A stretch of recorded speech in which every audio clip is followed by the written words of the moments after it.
নিরামিষ দিনে গোবিন্দভোগ চালের ভাতের সঙ্গে এই একটা আলুর দম ভীষণই স্বাদের হয়। আপনারাও ট্রাই করে দেখবেন, ভীষণ স্বাদের হয় এবং খেয়ে দেখবেন বেশ রুচিকর একটা খাবার।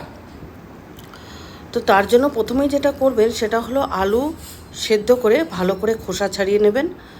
তারপরে যেগুলো এর মধ্যে যতটুকু মশলা দরকার সেটা হলো 2টো টমেটো, 5-6টা কাঁচা লঙ্কা, আদা একসঙ্গে গ্রাইন্ডিং করে নেবেন। তারপরে কড়াইতে জিরে, তেজপাতা, আদা, শুকনো লঙ্কা ফোড়ন দিয়ে আলুটাকে ভালো করে ভেজে নেবেন। এবার ভাজার পরে অল্প লবণ দেবেন আর একটু হলুদ গুঁড়ো দেবেন।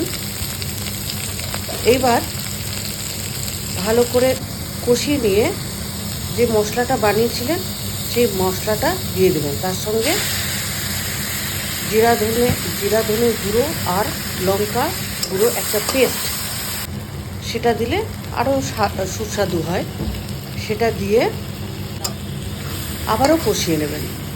কষানোর পরে যখন এটার থেকে অল্প তেল ছাড়া হয়ে যাবে তখন জল ঢেলে, পরিমাণ মতো জল ঢেলে, যতটুকু দিলে আর কি আপনি পছন্দ করবেন ততটুকু জল দিয়ে একটা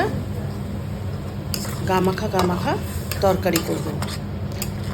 শেষে গরম মশলা বাটা, মানে এলাচ দারচিনি 2টো মিলিয়ে বাটা, আমাদের বাঙালিতে যেটা গরম মশলা বলে, সেই বাটা আর অল্প ঘি ছড়িয়ে নামিয়ে নেবেন।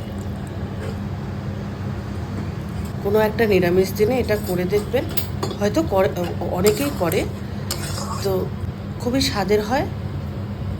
আমার রান্না দেখে আপনাদের যদি আবার এটা খেতে মন চায়, করে খাবেন, খুব ভালো লাগে।